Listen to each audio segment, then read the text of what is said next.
ये लोग छुट्टियां बिताने अपने फार्म हाउस जा रहे थे, मगर रास्ता आगे से बंद था। तब इन्हें ट्री हाउस पर एक आदमी नजर आता है और ये लोग इसकी मदद से अपने रास्ते पर निकल जाते हैं। रास्ता काफी लंबा था, इसलिए रात हो जाता है। तभी अचानक इन्हें रास्ते में कोई जानवर नजर आता है, जिससे गाड़ी डिसबैलेंस होकर जंगल के अंदर चली जाती है और एक पेड़ से टकरा जाती है बड़ी मुश्किलों से। मगर सब धीरे धीरे गाड़ी से बाहर आ जाते हैं। तभी क्रिस्टोफर को शीशे में वही जानवर नजर आता है जो इसकी ओर ही बढ़ रहा था। ये देखते ही क्रिस्टोफर शीशा बंद कर देता है, मगर वो खूंखार जानवर अपने पंजों से शीशा तोड़कर इसे इंजर्ड कर देता है और दूसरे आदमी को खींचकर जंगल में चला जाता है। जैसे तैसे कर ये लोग घर आ जाते हैं। अब क्रिस्टोफर घर को चारों तरफ से अच्छे से पैक कर देता है और पूरी रात उस जानवर पर नजर रखता है। इसकी बच्ची जिंजर और वाइफ जूलिया बहुत डरी हुई थी। इन्हें कुछ समझ नहीं आता आखिर वो जानवर क्या है। तब क्रिस्टोफर बताता है, जब मेरी गाड़ी उससे टकराई थी तब मैंने देखा था वो कोई जानवर नहीं बल्कि हम जैसे इंसानों की तरह अपने दोनों पैरों पर खड़ा था। कुछ टाइम बाद जब क्रिस्टोफर खाने की कोशिश करता है तब इसके जबड़े में तेज दर्द होता है, जिससे इसके दांतें टूटने लगती है। ये देखकर जूलिया चौंक जाती है और इसके हाथ चेक करती है। तब इसे हाथों पर गहरे कटे निशान मिलते हैं, जो क्रिस्टोफर को लगता है ये गाड़ी के कांच से लगा होगा। तब जूलिया जख्म को मरहम पट्टी कर सो जाती है, मगर क्रिस्टो को नींद नहीं आती। ये पूरी रात बेचैनी में रहता है। तभी क्रिस्टो को जोर जोर से चलने की आवाज सुनाती है, जैसे कोई बहुत बड़ा जानवर चल रहा हो। क्रिस्टो उस आवाज के सहारे आगे बढ़ता है तो इसे दीवार पर चलती हुई मकड़ी नजर आती है। मकड़ी को देखकर क्रिस्टो शॉक्ड हो जाता है कि आखिर इसको इसकी आवाज इतनी तेज कैसे सुनाई दे रही है।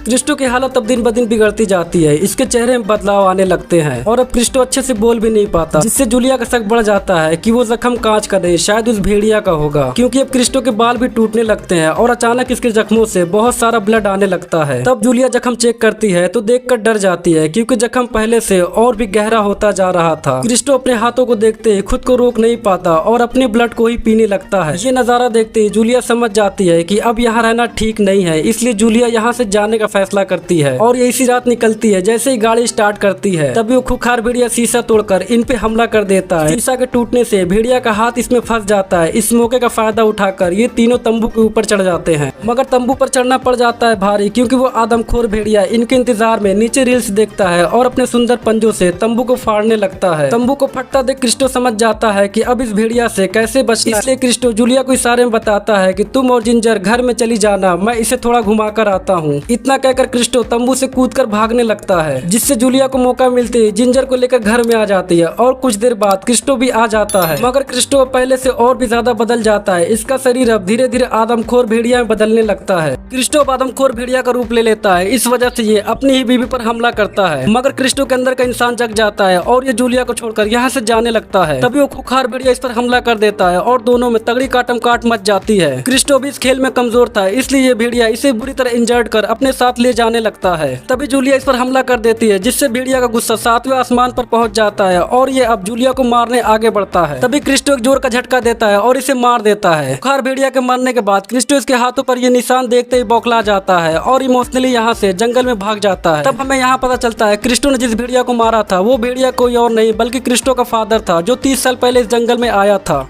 अब क्रिस्टो की बॉडी टूटने लगती है, इसके नाखून भी बड़े होने लगते हैं और देखते ही देखते क्रिस्टो पूरा भेड़िया बन जाता है। अब इसकी देखने की पावर भेड़िया में तब्दील हो जाती है और क्रिस्टो अपनी बेटी जिंजर और जूलिया को मारने घर में आता है, मगर जूलिया क्रिस्टो को घायल कर यहाँ से भाग जाती है। पर जैसा ही क्रिस्टो की पावर अब भेड़िया की हो जाती है, जिससे इसकी सुनने और देखने की क्षमता बढ़ जाती है, इसलिए ये इनके पास आ जाता है और जूलिया को मारने आगे बढ़ता है। मगर जूलिया पहले से ही जाल बिछा चुकी थी। क्रिस्टो जैसे ही आगे बढ़ता है इसका पैर इस कांटे में फंस जाता है। जैसा ही क्रिस्टो आदमखोर भेड़िया में बदल गया था, इसलिए इसे दर्द का ज्यादा एहसास नहीं होता। जूलिया को जंगल में उस पहले वाले आदमी की गन मिलती है, जिससे वो लेकर उसी ट्री हाउस में छिप जाती है। क्रिस्टो इनकी गंद पाकर पास आता है, मगर हम यहाँ देखते हैं क्रिस्टो अभी भी अपनी फैमिली को मारना नहीं चाहता। वो चुपचाप इन्हें देखता और अपनी बेटी जिंजर से कुछ इशारों में कहता है। क्रिस्टो का इशारा जिंजर समझ जाती है और अपनी माँ से कहती है वो बोल रहे हैं उन्हें मार दो, मगर जूलिया फिर भी इसे नहीं मारती। तब क्रिस्टो जोर से दहाड़ता है, इस डर से जूलिया इसे मार देती है।